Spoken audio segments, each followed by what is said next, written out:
we get to talk about one of our favorite subjects today. Yes, reading. I love episodes about reading. I love reading books. I love reading everything. And so, yeah, this is really fun. Me too. Oh, I have been reading the best comic book series lately, and it's also a Netflix show. But before I tell you that, guys, I want to remind you that All Ears English just launched a new business English podcast. So improve your listening, improve your English for not just professional purposes, but academic purposes like IELTS. And check out that podcast, guys, wherever you're listening to us. Just search All Ears English in the search bar, and the Business English podcast will pop up.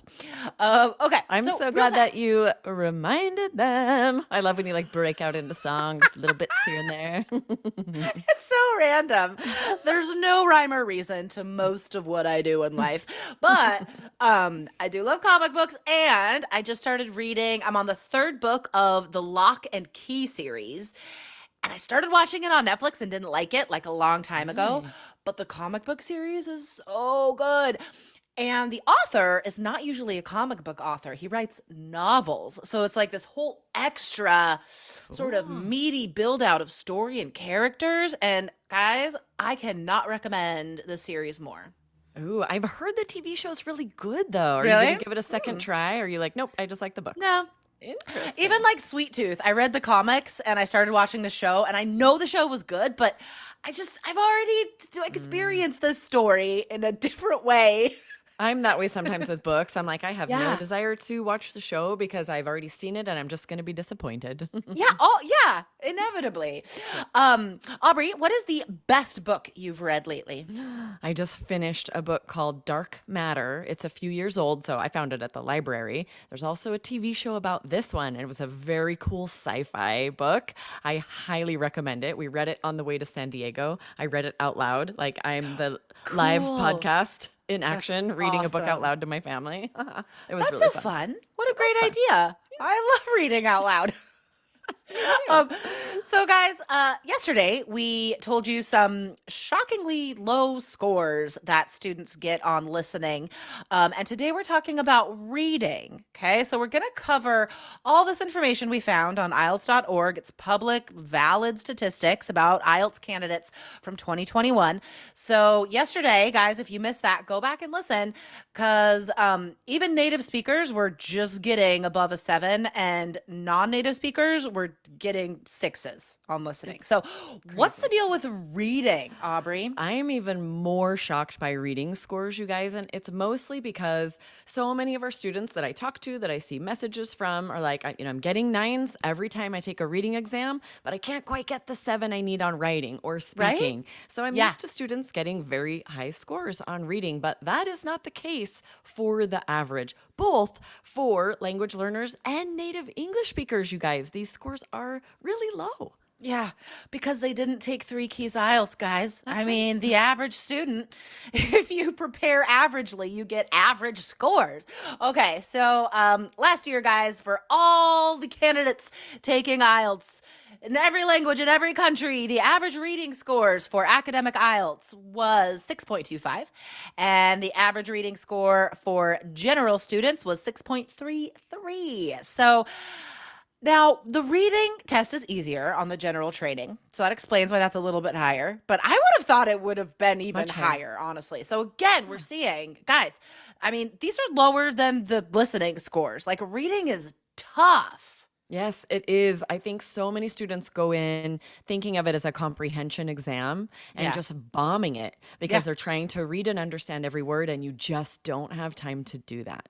It's not that kind of reading test, guys. No. It is so specific. Like the strategies you need to find the answers quickly, be sure that they're correct, and move on and finish in the 1 hour. You need strategies for each question type. I mean, it's tough. But again, it's doable. So many of our 3 key students get 9s on reading. So guys, we are going to explain the toughest parts of the reading test so you know what to prepare for. But real fast, what about native English speakers? What kind of scores did they get on the reading exam? I think you guys are going to be shocked, right? I was. Yes, for the academic exam, native English speakers, the average was 6.72. I'm And for the disappointed in us. I'm so disappointed in all of I think you really said that there's a certain amount of, maybe pride and hubris, and you just go in thinking, I don't need to study for this test. I speak Yeah, English, and they just totally. don't realize that there are so many strategies. They're also thinking of it as a comprehension exam. They don't have time to read the whole article. They Hmm. don't know the strategies to find the keywords and the answers, and so they get a low score. And some of these questions, I mean, the toughest questions that we're going to talk about in just a minute, they're not self-explanatory. It's not obvious how to find these answers or what even to look for, Yeah. like And general training so was hard. really similar, Yeah. 6.77. So just really low for native English speakers. I think they're not preparing, but also they just don't realize that it's all about strategies and they don't have those strategies. Okay. Oh, that's so hard. So not every reading question is super hard, right? Like the completion question, sentence completion, table completion, those aren't that hard. Okay. You guys can mostly figure out how to find those answers, with our reading strategies help, of course. You still need the three keys to find all the answers quickly. Um, but I would imagine the native speakers at least are getting those correct because those are the kind of questions, close questions, CLOZE. Those are the type of close questions that everybody is used to seeing on reading tests. But what about this first group of questions we're going to talk about? True, false, not given, and yes, no, not given. Aubrey, do you think those are easy questions? No, right? This is a whole different ball game. First of all, So you made a weird. good point that these other questions they're used to seeing on their high school tests, their college tests, Yeah, they're a little more familiar. A pop quiz in a magazine, right? Whereas totally. yes, no, not given, true, false, not given are more unfamiliar.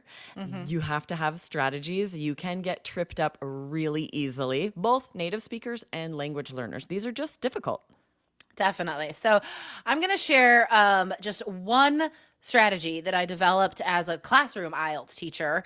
And I have maintained since then because I just love the imagery of it. Here's a strategy to try for these type of questions. Okay. So if a statement is true or yes, then it matches exactly and agrees with something in the passage. So if you imagine that two people are talking and one person is saying what the passage is saying, okay? Like the leaves turn brown and fall. And the statement is another person. They're talking to each other and the statement is like, yeah, the foliage on the trees does turn a brownish hue in the autumn. Right? So Saying the same thing in they're another saying way. the same thing. They agree. They're paraphrasing each other, right? Um, but false is something different. How would two people be talking if the answer is false? What do you think about that? Yeah, with the same example, maybe the first person says the leaves turn brown in autumn, and the other person says trees turn brown in the winter. Right? So they Right. got the brown, you got a couple matching keywords, but like they're saying different things. Exactly. That's the perfect example, right? So again, like two people are talking, they're talking about the same thing, but they disagree. So the answer is no or false. The passage is like, leaves are brown in the fall, and the statement is like, nah, leaves are brown in the winter, right? So they're having a conversation, but they disagree. Now, here's the toughest part is distinguishing the difference between false and not given. That's really the trickiest part. So how are they different? Yes. And one strategy that we help with our students is, you know, can you answer yes or no? If you're asking yourself a question about the Hmm. question, or would you answer, I don't know? Like Right. based on the information given, can I say yes or no? Or really is the answer based on the information given, I don't know. There's not enough information here. Yeah, totally. So if we go back to our example, the passage is saying leaves on the trees turn brown in the fall, and the statement is Let's see. Lack of sunlight causes leaves to change color in some seasons. Now, Mm. the passage doesn't say anything about lack of sunlight. We don't know. We don't know if that's yes or no or true or false. We don't know.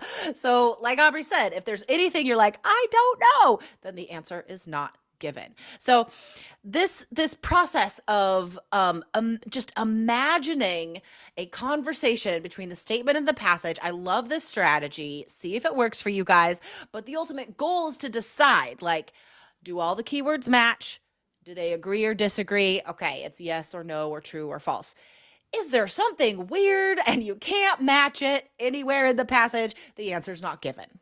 Yes. And then there are just little things that, unless you are taking an IELTS course that you trust, you just might not think about. I know there are native speakers that just rock up to the exam, don't look at the instructions close enough, and they're kind of used to a true false situation, and they write a T Right? instead of a Y if it's a Yeah, yes, no, not given. That's still wrong, right? still wrong. There are so many little things about IELTS that you just have to prepare so you know what to expect, you know what to do to get every answer you can right. allearsenglish.com/KEYS. There's also some extra tips for true, false, not given, and yes, no, not given in the course that you won't want to miss, guys. So, the second group of questions that causes the most difficulty for natives and non natives alike. Any question that's like, find or match this thing to a paragraph. I haven't seen stuff like that on any other exam except IELTS. Now, what are the two different question types here? Yeah, so there are matching headings to paragraphs and then finding information in paragraphs. And I think one thing that really surprises students sometimes is the strategies kind of different for the question. Like, they look so Very similar on different. the page, but they Yeah, actually work very different, and how you find the answer is very different. exactly. So, guys, you can see how complicated IELTS makes it.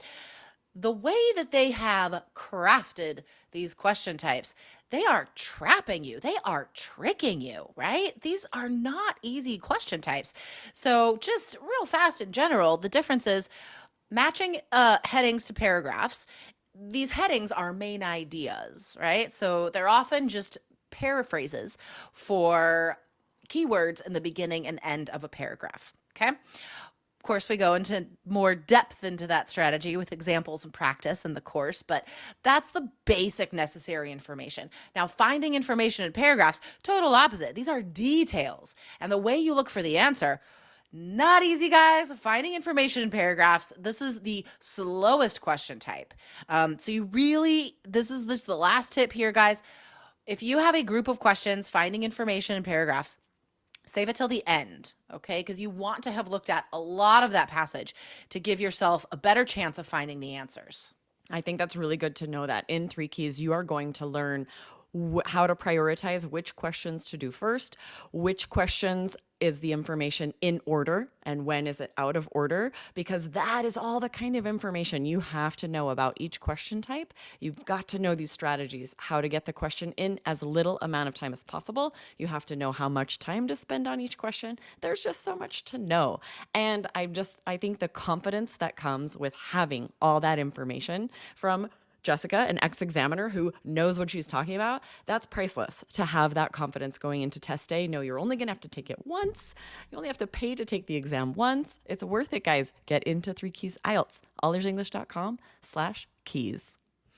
All right, awesome. Yeah, I'm still just floored that even native speakers didn't get above 7 I know. on reading. Like, I I'm was just really shocked shocked, by these but statistics. You're like, what I should I say? And I was know. like, wait, is this accurate? I might need to double. This is crazy. I It's did. crazy. Like, I double, triple checked Yeah. all of like the math and the numbers. Like, yeah, this is all real, guys. You can check it out on IELTS.org. It's available to everyone. I think there are a lot of students that are like paying to take the test multiple times, getting low many scores times. and pulling these averages down some, I but know. nevertheless, people are Totally. getting really low scores and paying to Yeah. take it over and over. It's so sad. It's so sad. So, guys, go to allearsenglish.com/KEYS and remember to subscribe to this podcast, IELTS Energy, wherever you're listening, because we bring you 2 free IELTS lessons every single week. And again, I was a former IELTS examiner. I am a former IELTS examiner. And Aubrey knows everything I know at this point. So, guys, never miss a lesson. Hit subscribe right now. And search for All Ears English and look for that new Business English podcast and follow that wherever you listen. Also, okay, awesome. Aubrey, thanks for chatting. Yep. See you next time. Bye Bye. bye.